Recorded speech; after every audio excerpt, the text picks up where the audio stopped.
We are in the lazy, hazy, crazy days of summer, and Mother Nature has blessed us with many hues of green. And green in the Catholic Church happens to be the color of ordinary time.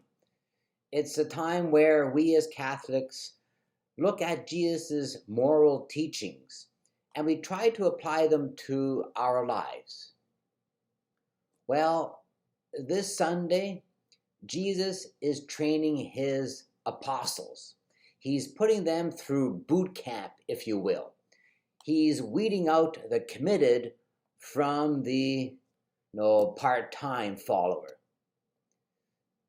The apostles, they will be the ones who will represent Jesus to the world, after he ascends into heaven. They will be the ones to carry on his mission. So they have to be loyal to him, and they have to face challenges head on and not run away.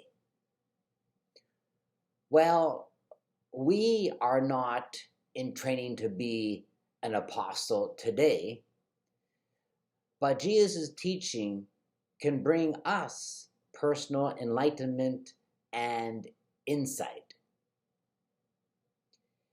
In his teaching, Jesus told his apostles to love him more than anything else, more than family, more than friends, more than money. Put him first and foremost. Now, when he says this, to love him more than family, he doesn't say to his apostles to ignore their family, to forget their family, or to take their family for granted. Rather, he is saying to them, put him first, or maybe more applicable to our lives, put the vision of Jesus first and foremost. Be true to that moral voice that we all have in ourselves, which, as theologians and spiritual writers say, that is the voice of God. So be true to your purpose that God has made you to be. Be true to who you are.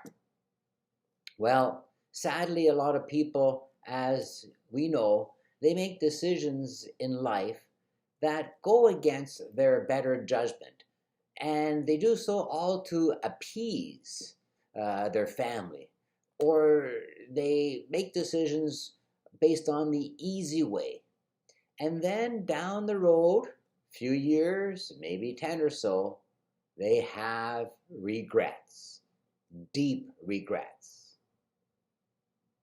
It's interesting, when you make decisions to please God, when you make decisions on what is right and just in the eyes of God, you will never have regrets. You will never have sorrow. Yes, sometimes those decisions mean sacrificing and biting the bullet, but you will never be inflicted with the should have virus. I should have done this, or I should have done that in my life.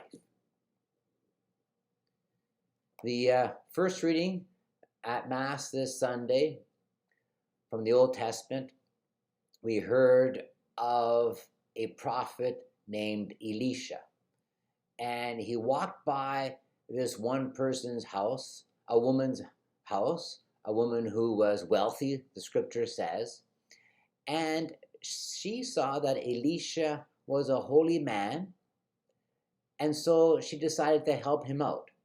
And she helped him out. She encouraged him by giving him a meal every time he passed her house. And so as time went on, for her faithfulness to Elisha, God returns a favor. God blesses her with a child. The point for us being that God will always bless us for our faithfulness too. A blessing which will be life-giving and life-fulfilling. So to conclude, this Sunday, as we are in ordinary time, we are in summer, we look at Jesus' teachings and we focus on the priorities in our life. Or rather, we look at the reasons behind our choices.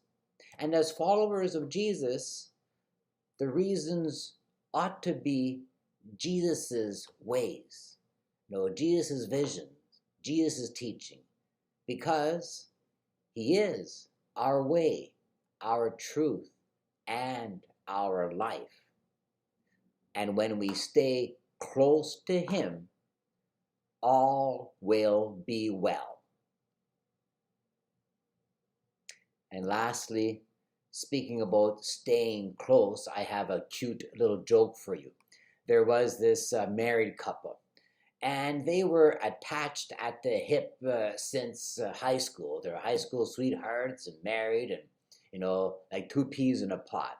Well, after 30, 40 years of marriage, one day the husband decided to have a serious conversation with his wife. Well, he thought he was being serious. And he says to his wife, "Honey, if I ever get to the point where I'm in a vegetative state, where I'm glued to a machine and I'm kept alive by liquids, just end it all." Well, without saying a word, the wife goes and pushes him off the couch, unplugs the TV, and empties all the beer from the fridge.